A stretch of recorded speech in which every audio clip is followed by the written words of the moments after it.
The generations of Indian economic reforms can be intuitively understood as a continuous process of shifting from a heavily controlled state-led economy to a market-driven, globally integrated one.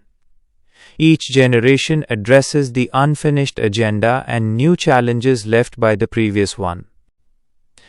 First generation reforms, 1991 to 2000.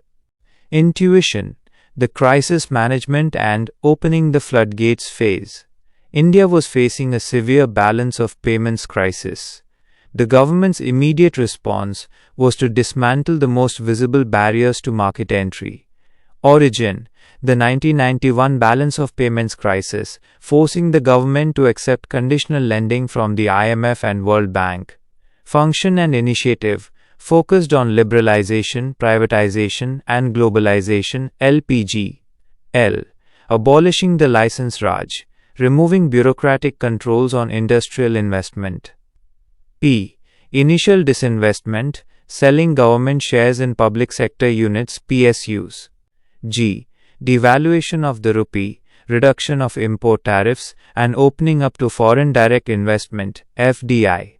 Benefits: stabilized the economy, unlocked entrepreneurial energy, ended decades of stagnation, Hindu rate of growth, and integrated India with the global market. Second generation reforms, post 2000. Intuition, the deepening and strengthening institutions phase. After the initial rush, the focus shifted to the structural and legal issues that were still hindering market efficiency. Origin, the need to deepen the structural changes initiated in 1991 and address bottlenecks in key sectors like power, finance, and trade infrastructure. Function and initiative, focused on sector-specific reforms and institutional setup.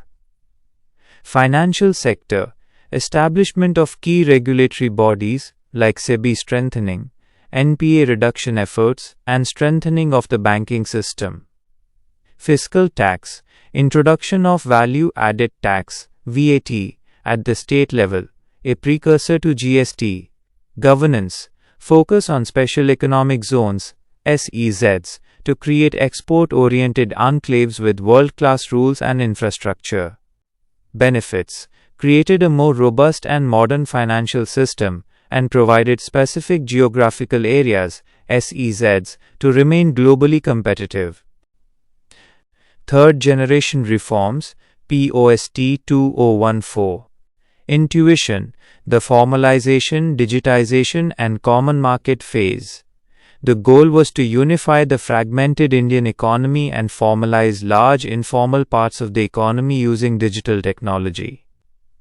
Origin, the desire to improve ease of doing business rankings, eliminate indirect tax fragmentation, and leverage digital public infrastructure.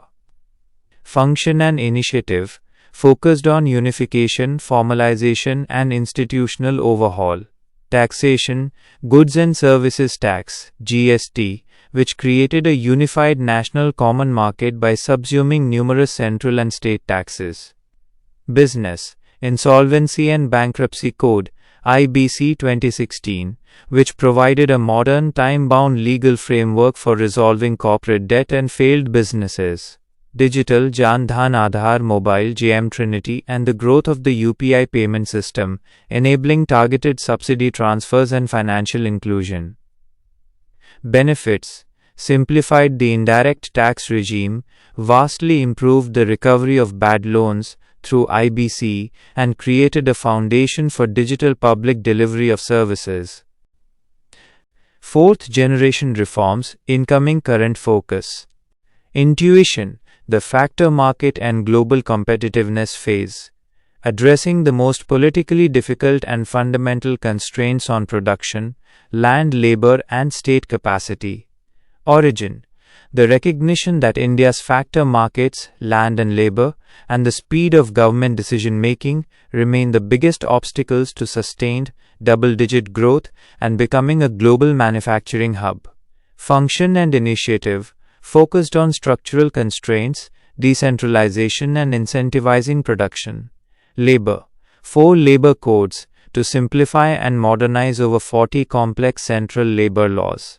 Manufacturing, production-linked incentive (PLI) schemes to attract large global manufacturers and boost domestic production in key sectors like electronics and pharmaceuticals. Governance, the proposed DESH bill to replace the old SEZ Act, aiming to make special zones more flexible for both domestic and export markets. Digital data, focusing on digital competition, data governance, and the use of technology to improve land records, e.g., Unique Land Parcel Identification Number (ULPIN). Incoming updates.